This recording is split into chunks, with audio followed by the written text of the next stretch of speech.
This is the 2011 State of the School Address, obviously. This is going to be maybe a little different than you expected, but then again, since you know me, maybe that's what you expected.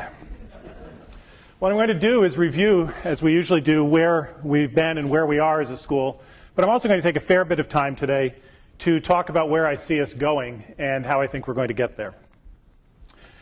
In 1996, the regents of this university established the School of Information. I remember that because I was one of the founding faculty at the time. We're a vanishing species. There aren't many of us left.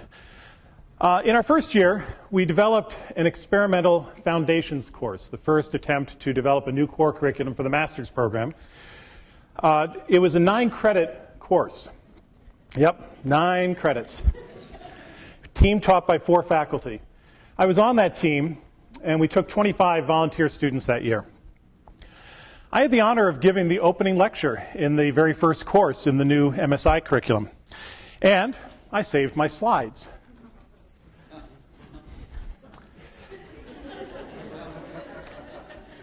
Grand adventure. I thought that sounded like fun and would stir up the students. Well, at the end of the semester, our guinea pigs, the students that is, printed up a t-shirt. On the back was a top 10 list of memorable things about the class. Notice number 2. Oh, no. Notice number 2. That "we're on a grand adventure" speech Jeff gives you is a real confidence boost. Well, I guess I can't blame them, and it's been 15 years. You'd think I might have learned my lesson, but as I was preparing this talk, I realized I'm doing it again. Let me summarize today's message. We're on a grand adventure. We don't actually really know what we're doing, but we're excited, we're curious, and sometimes a little bit scared. We're pretty sure it's fun, and we're absolutely sure that it's worth going on this trip. So let me start by spending a few minutes talking about what we've accomplished in the first 15 years of SI. We created a new leading-edge professional master's degree program that now has 10 specializations. We created a new multidisciplinary PhD program. Jointly with LS&A and engineering, we've created a new undergraduate informatics concentration that's also multidisciplinary. Overall, we've doubled our student body. We were good stewards of the startup funds we got from the university and from the Kellogg Foundation and other supporters. And as a result, despite the challenging economic climate, we now have a balanced budget. We've been repeatedly recognized by President Mary Sue Coleman as important information leaders at this university. And good evidence of that is the fact that she made us anchor tenants in her legacy building, North Quad. We completed our ALA accreditation last spring, a process that takes place at least every 7 years, and this makes us one of the longest continually accredited schools in this country. Our efforts were validated by the regents last year when they granted us the right to transfer our master's degree from Rackham, the school in this building, to SI, so that we had independent control over our professional degree program, putting us on the same footing as the business school, the law school, the medical school, the School of Public Health. Last December, we granted our first master's degrees from SI directly. We are founding members of the I-Caucus, an organization that's helped to lead the creation of the iSchool movement. And today, there are more than 30 schools on 4 continents in the I-Caucus: North America, Europe, Asia, and Australia. So that brings us up to the present day. We've accomplished a lot. Let me tell you a bit about what's been going on this past year. Our first class of informatics graduate students last spring graduated. There were 10 of them. This spring, 30 will graduate. Of the 10 who graduated last year, all are either employed or went on for graduate education, including 2 who are students here. They have jobs at companies such as Microsoft, Citi, Nationwide Insurance, and the University of Michigan School of Nursing. Our crack career services team has continued doing their fabulous job helping our professional students transfer into careers based on our 2010 survey. 98% have reported that they have professional positions or are in continuing education, and 97% report high levels of job satisfaction. Here are just a few examples of the positions our professional students have recently taken. A remarkable variety, a remarkable display of their talents and energy, and of the great skill of our staff and our faculty in preparing them. Our 2010 PhD students have 100% employment despite one of the worst years for PhD placements this country has known. I'm sure that they're at least as pleased as we are about that. For example, we've got people at Shanghai University of Finance and Economics, Maja Kraus in the Foreign Service, people at Pittsburgh, MIT Lincoln Lab, Rutgers University, University of Southern California, University College Dublin, another person at University of Pittsburgh, another person at USC. Our students have earned recognition in both academic circles and national media. I'm going to give just a few highlights. Sorry for anybody I leave out. Last year, 3 SI students, Yue Chia, Stan Lin, and Jessica Holman, and a teammate from the School of Art and Design won the first ever Yahoo Boost Award to continue their development of a custom table and an application that uses the table to explore aspects of the creative process. Informatics junior Jake Steinerman was selected by the Center for Entrepreneurship to present his application Spubble to Michigan alumni in the Bay Area, where he also visited Google and Facebook to talk about a startup company. Among our MSI students, Liz Allen and Jesse Ministo have Google Policy Fellowships. Emilia Ascari, a scholarship from CEW, and the Beanstalk Fellowship. Mallory Colvin published an article in School Library Monthly. Justin DeLay has started a music startup called Blinker. His product has been featured in very prominent national media. Bethany Harris won 2 conference scholarships, had a paper accepted by the Journal of Consumer Health. Tom Haynes was a finalist in the 2010 Mozilla Open Data Competition. Remember Tom's name, because Jane Liebrock and Tom Haynes were also finalists in the International 11 Conference Student Design Competition. And Jane and Tom and Caitlin and Danny and Jose Rafael Jimenez are semifinalists in the Chi 11 competition, which is currently underway. Angelina Zaitsev presented her research at the Society of American Archivists. Among our PhD students, Alyssa Centovani presented at a conference at Berkeley and had a paper accepted for publication in the Michigan Telecommunications and Technology Law Review. Eric Cook presented a paper and organized a session at the I-Conference and published a chapter in the book Nexus. Jessica Holman, moving on from being an MSI student to being a PhD student, had a paper accepted for this year's Chi Conference. Grace Joan won the Yahoo Innovative Teaching with Technology Award. Youngmi Kim, Jiyoung Jang, and Beth St. Jean, along with their professor Soo-Young Ri, had the Best Paper Award at Assist 2010. And John Lin won the Yahoo Innovative Teaching with Technology Award. Sean Munson was the Outstanding Graduate Student Instructor last year, had a Best Paper nomination at Persuasive 2010, had a paper at Chi 2010, and today he's in Hong Kong presenting 2 papers at CSCW. Beth St. Jean had the first place poster at Elise in the doctoral student competition and won a Rackham pre-doctoral fellowship. Let's give it up for our students.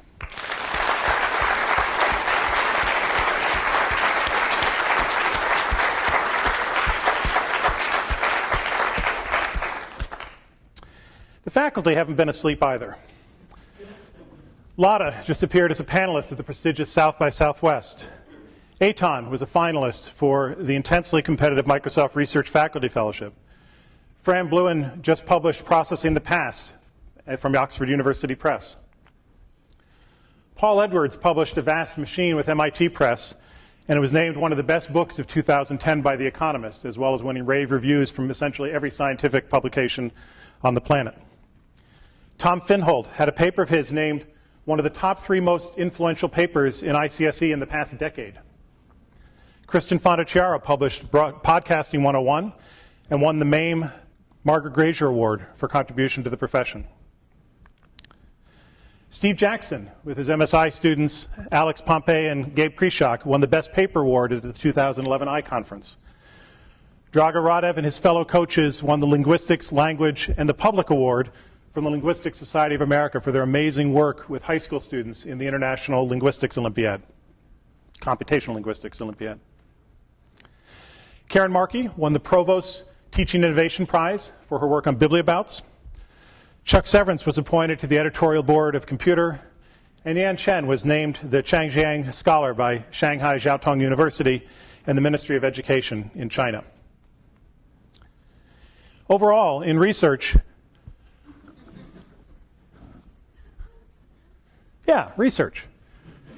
we're fighting above our weight class. Of the university's 18 schools and colleges, we're 16th in size. We're pretty small, but we're 12th in sponsored research activity. Last year, for instance, we submitted 53 proposals and received 23 awards. That's about double the success rate at the National Science Foundation overall, for a total of $5.3 million in new funding. And to give you a sense of the scale, our current year spending on sponsored research is about $4.4 million. So we're doing very well there. Some of the prominent grants this past year: Xiaozhu, a career award from NSF for about $450,000. Xiaozhu, Rahul, Paul, and Drago won a $750,000 NSF award. Tiffany won an IMLS career award for about $600,000. Paul Conway, another IMLS award for about $675,000. Michelle and Beth, an IMLS award for another $600,000. Eric Hofer, a CI team award from NSF for about $875,000. We're having fabulous success and recognition for the quality of research and the innovative ideas of our faculty. And we're bringing in new faculty. Last year we added 2, Christian Fontecchiaro and Joyujit Pao, who already are making important contributions to our community as teachers and research scholars. You know we're also in the midst of much more hiring. I'm going to talk about that in a few minutes. We have some new staff. Megan Genovese, who is familiar to many of you because she worked before for LS&A, but as the program manager for the informatics program, which we participate in, is now working for us in public health as the health informatics program manager. Jake Mandel is an application programmer analyst. Andrea Rotter has joined the student services staff, and Matt Rubenstein, one of our alumni, is the desktop support specialist for North Quad. Our staff have received some recognition for their knowledge and expertise. Among others, Veronica presented at the on social media engagement at the National Association of Graduate Admissions Professionals Conference and at the UM Academic Advising Conference. Kelly presented at the American College Personnel Conference. Over this past year, we've stepped up our efforts on alumni engagement. For example, we've scheduled more alumni receptions around the country. So far, I've hosted receptions in Washington twice, in New York, in Chicago, in Seattle, in Naples, Florida, and in May, we'll be out in Los Angeles. Our students just completed their alternative spring break, which attracted, again, over 100 participants, including undergraduates, to New York, Chicago, Washington, and Detroit. And we combined receptions with the ASB students and alumni to bring them together in those cities, not in Detroit this year. In New York, MSI students digitized the Green Maps system's collection of 500 maps and helped plan how to link them to the Green Maps website. This is a collection that helps support sustainable community development around the world and technology transfer. This year's student-led fundraising efforts for Alternative Spring Break broke all previous records. We introduced an online fundraising component. We volunteered to pilot for the university a social media campaign through CrowdRise. To date, our students have raised over $11,000 through the CrowdRise campaign. They've raised another $4,000 through events like the book sale and Penny War. The total of $15,000 raised for ASB this year triples last year's fundraising from the students of $5,000. Really remarkable.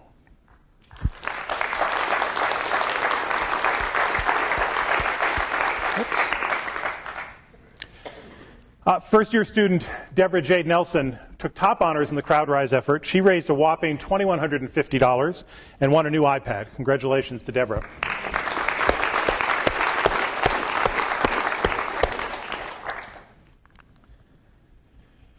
We also just completed a very successful campaign that instituted a Founders Fund honoring those who contributed to the establishment of SI in 1996. Just last week, we reached our goal of $250,000 in donations from current faculty, former faculty, and others who were involved in getting the school started in 1996. This is a huge giving back from people who work here and have worked here to support the future of the school. We're going to name the conference room and the Dean's Suite the Founders Room in honor of this. This fund is going to provide seed money to faculty and their students that exemplifies, for projects that exemplify our commitment to social engagement, information, and computing. And I want to thank everybody for their participation in that. Our increased attention to development activities is already bearing fruit. Here's a look at our gift history over the last 4 years.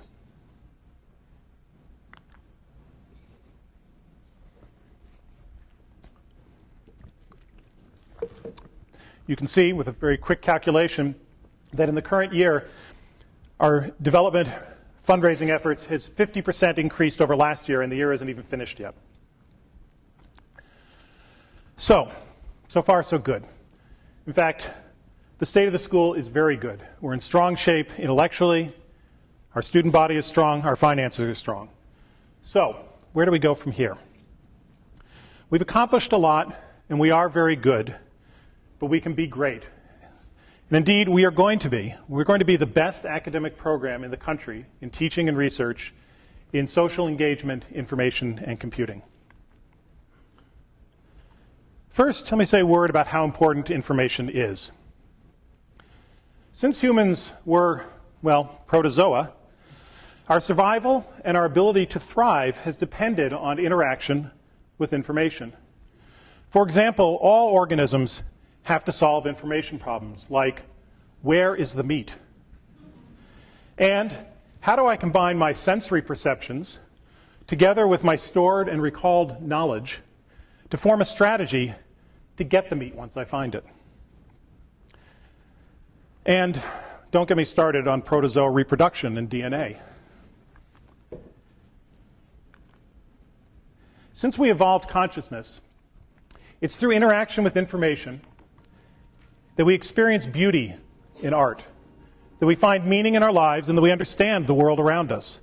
It's through information interactions with each other, communication, that we recreate and we procreate, we bond and cooperate so that we can support and raise our children, comfort, teach them, come together as a community to raise ourselves up from poverty and disaster. It's creating, interpreting, and sharing information that allows us to experience the ineffable beauty of Barber's Adagio for strings.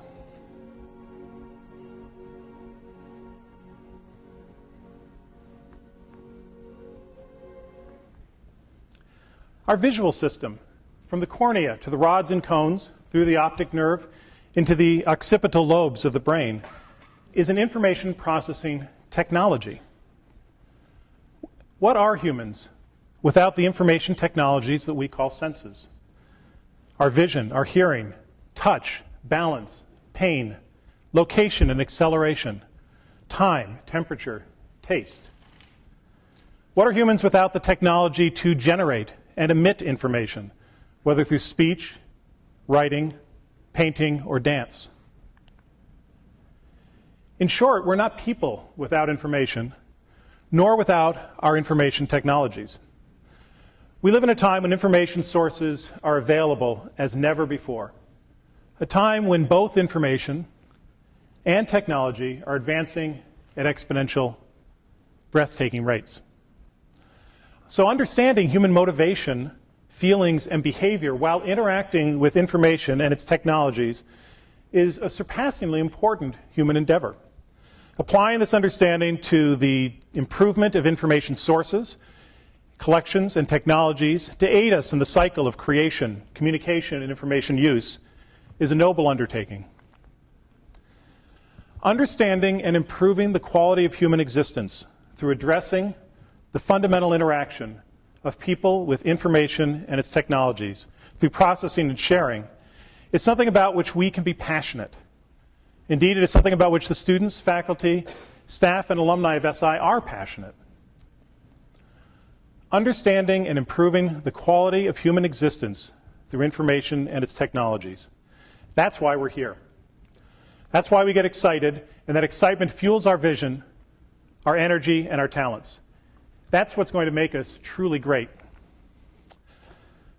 But on what should we focus to become a great school? Taken as a whole, understanding and improving the interactions that people have with each other and with information through the use of our biological and our inorganic information technologies is nothing less than the study of the human condition.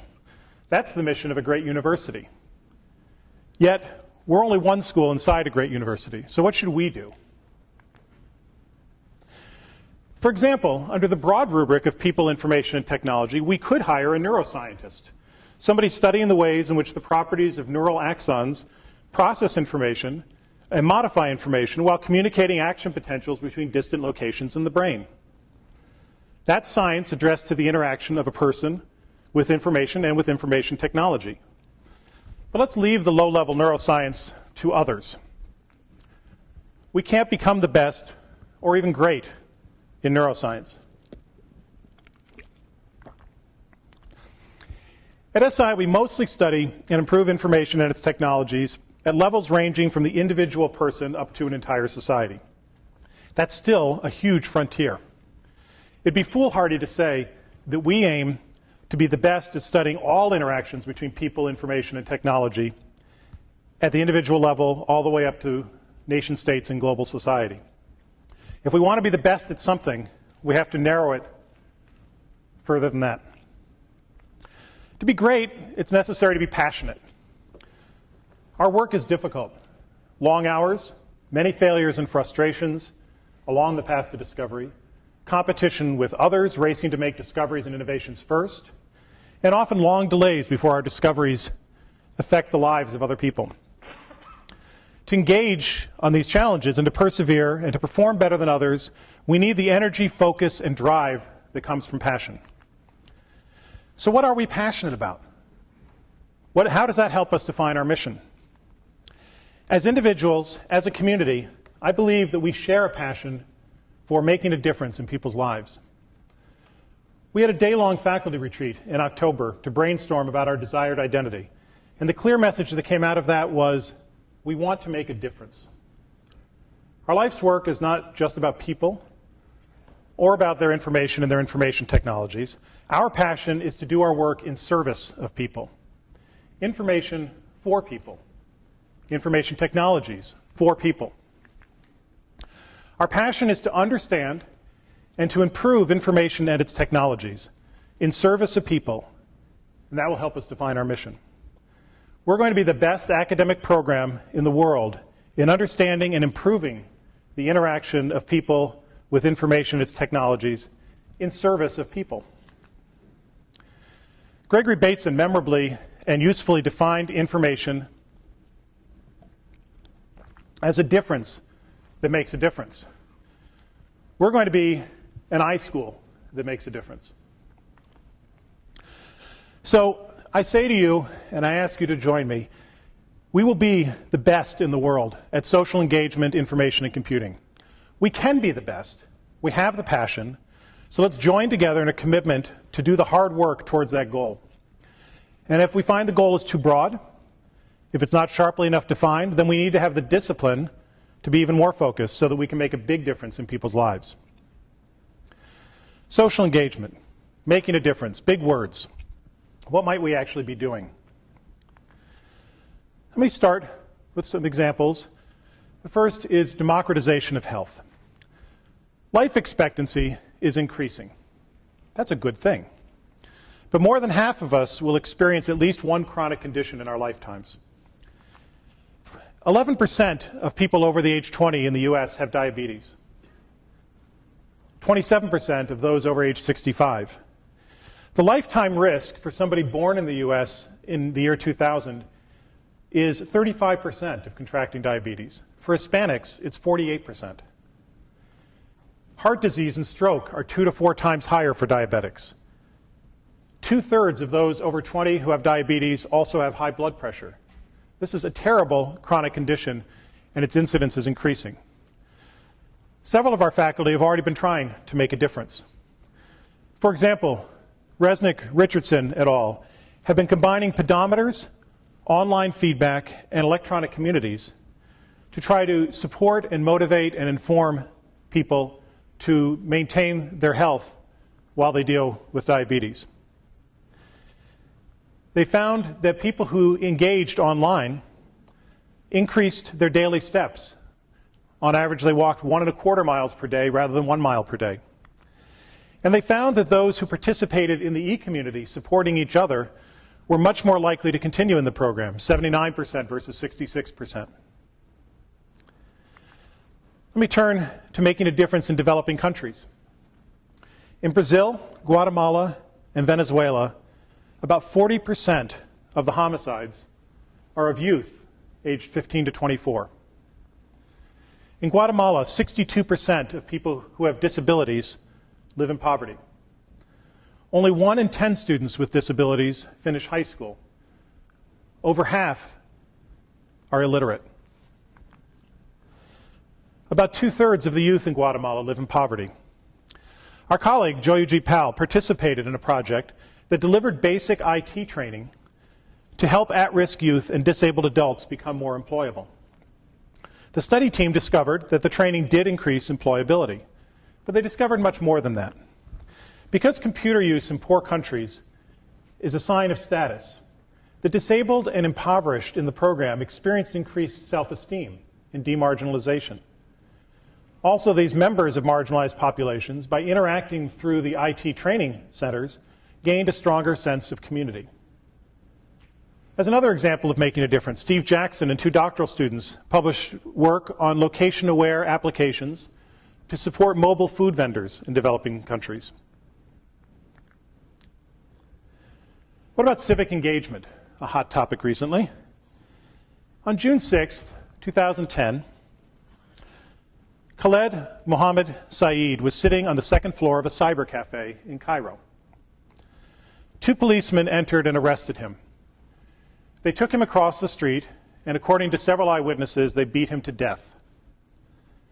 A morgue photo of his mangled and bloodied face was posted on Facebook on a page created in his memory. We are all Khaled Saeed. Over 1 million people have clicked like to support that tribute. This page was one focal point for the organizers of the mass protests that began in Egypt on January 25th of this year. Protesters announced their plans on Facebook, they coordinated on Twitter, and they informed the world via YouTube. Just a day later, the Egyptian government was the first modern telecommunications-dependent country to take down the internet and cell phone service. After 2 more weeks of protest, on February 11th, President Mubarak stepped down. The government of Tunisia had stepped down a month earlier in the face of popular protests. Since last month, large-scale coordinated demonstrations have been occurring in Libya, Iran, Bahrain, Algeria, Jordan, and Yemen. Libya, Yemen, and Bahrain all have apparently shut down internet activity for at least a day. We don't know, and we probably won't ever know, how important social media communications were in these uprisings. But there's no doubt that social media are profoundly changing political activity. We saw this in the rise of Howard Dean as a presidential candidate, and in the Obama campaign's use of Twitter to organize rallies. We may be seeing it in the increasing polarization of U.S. citizens, possibly contributing to acts of partisan violence. And dramatically, we're seeing that given the power to communicate, 80% of Egyptian citizens now own a mobile phone. People will communicate with each other, and it will change their political lives. Several SI faculty, doctoral students, alumni, and emeriti participated over the last 2 years in an NSF workshop on technology-mediated social participation. As one example, in response to concern about increasing polarization, PhD students Sean Munson and Daniel Zhao have developed tools to nudge people to accept more diversity in the news material they read. There are amazing opportunities for us to make a difference in other areas in which we're already working. For example, by developing tools and methods to support universal authorship and K-12 digital literacy, by working with the emergent flood of informal communications during crises to improve responder services, by designing and improving online charitable giving systems, by preserving the historical and cultural record of oppression, such as the Fort Hare Liberation Archive of the African National Congress. Social engagement in information and computing is very real, and we are going to be the best research and teaching program in the world. How are we going to get there? To address social engagement, information, and computing, we need knowledge and insights from a variety of scientific disciplines. And to support our teaching programs, we need attention to several social arenas, such as education, government, business, community, healthcare. That's a tall order. It's very similar in some ways to the challenge facing a business school. To be a great business school, you have to draw on multiple disciplines: organizational theory, statistics, accounting, economics, finance. They offer excellence in several professional domains: strategy, marketing, HR, information systems. To be excellent at all of that, they need a certain scale. To be the best in social engagement information and computing, we need to be bigger. In particular, to make important scientific and design advances, we need more depth in at least a few domains. To tackle rapidly changing problems requires more flexibility and larger teams. We also need more depth to keep our curriculum fresh for our undergraduate, master's, and doctoral students. How big? We currently have about 30 full-time faculty. We don't need to be as big as the Ross School of Business. That has 131 faculty. When we're wildly successful, the world may want us to be that big, but that's a problem for the next strategic era. To be great, better comparisons might be the School of Social Work or the law school that have 50 to 65 faculty. Or consider some key departments at the university: psychology, computer science, economics. These departments range from 40 to 70 faculty. I think we need to go from 30 today to about 45 or 50 faculty over the next 5 to 7 years. But not just any faculty. This is not growth for growth's sake. We need faculty who will build on our centers of excellence in social engagement, information, and computing. We're not trying to become broader, but deeper so that we can have more impact. We already have 2 initiatives underway that are going to help us enable this growth while staying focused on our mission. The first is building on our strength in consumer health informatics. That is, information and its technologies to support individuals with health needs directly, democratizing their health care and empowering them as self-providers. Much of this care today, and increasingly, takes place outside of clinics. Consumers need and want more and better information about symptoms, diet, exercise, alternative therapies. They need and want to share with others in similar situations for support, motivation, new ideas. And they need and want to communicate more fluidly and effectively with their busy health professionals. Our faculty who've been working on problems in this area for the past several years include Michael Cohen, Paul Resnick, Tiffany Vinot, Mark Newman, Mark Ackerman, Beth Yakel, Xiaozhu Mei, Drago Radev, Joyujit Pal, Kai Zhang. We have a lot of strength in this area. So we're moving forward with a new Master's of Health Informatics degree, joint with the School of Public Health. We expect the Regents to approve it next month. It's on their desk. This program will bring us additional strong students and support for hiring new faculty. Indeed, we're engaged right now in a search for a senior faculty member in this area. Undergraduate education. Interaction between humans, information, and its technologies is fundamental to existence. Thus, understanding human motivation, capabilities, and behavior while interacting with information and its technologies is a critical endeavor in the liberal arts. A liberal arts and sciences pre-professional curriculum in information studies is fundamental for undergraduates. I'm confident most universities will have an undergraduate information degree in the next decade or so, but we're one of the first. Since we started an informatics degree 2.5 years ago, enrollment has skyrocketed to over 110 students. 60% of those are in SI's social computing track. The intellectual case for a program that reaches more undergraduates is compelling, and a larger program will provide the foundation to support our faculty growth. Next year, we'll begin moving actively on a plan to move the current pilot program up to full scale. A full-scale undergraduate program will benefit all of us.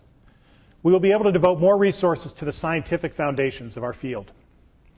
We'll balance our master's degree focus on professional training with a liberal arts focus on critical inquiry. We'll shape thousands of young minds who head off to many other professions, lawyers, doctors, bankers, etc.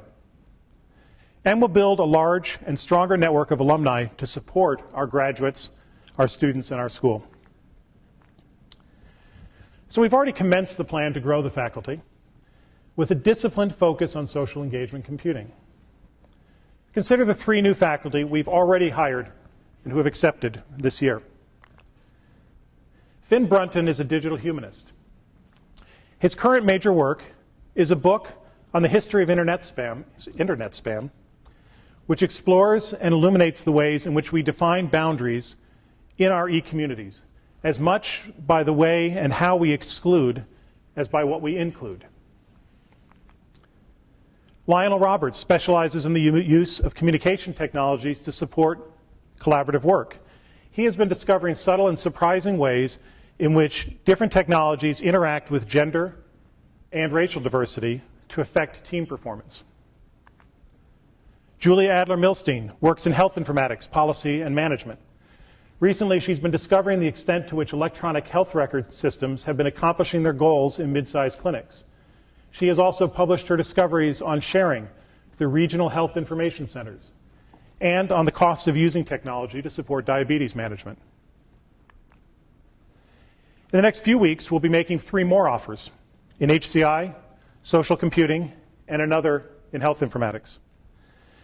These exciting hires are just the beginning, but they demonstrate the type of discipline we have to maintain. To become truly great, we'll be hiring new faculty who raise our average, who inspire all of us to stretch, whose teaching and research directly support our mission to be the very best in social engagement, information, and computing. So, as I began that first lecture 15 years ago, I invite everyone today to join me as we embark on the next stage of our adventure. I'm afraid we don't have a GPS to guide us. We're setting out more like Lewis and Clark, with a mandate to keep pushing into new, uncharted lands where the ground will shift and it will change under us almost as soon as we set foot on it.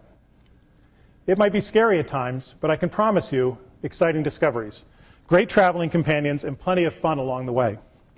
Of this, I'm absolutely certain. This will be a journey worth taking.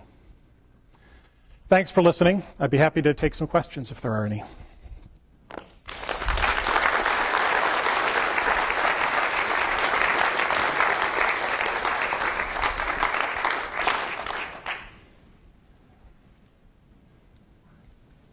Yeah. Can you specify the full-scale undergraduate program?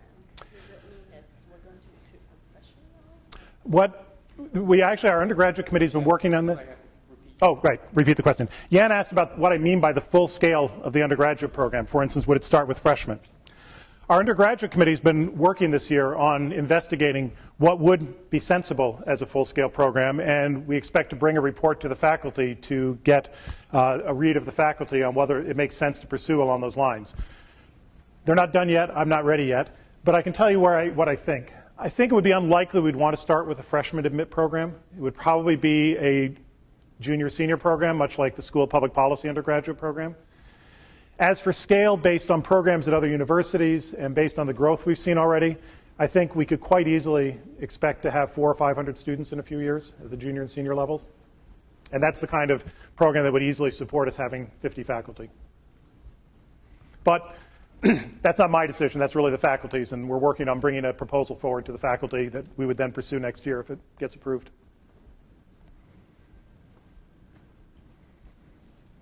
Other questions?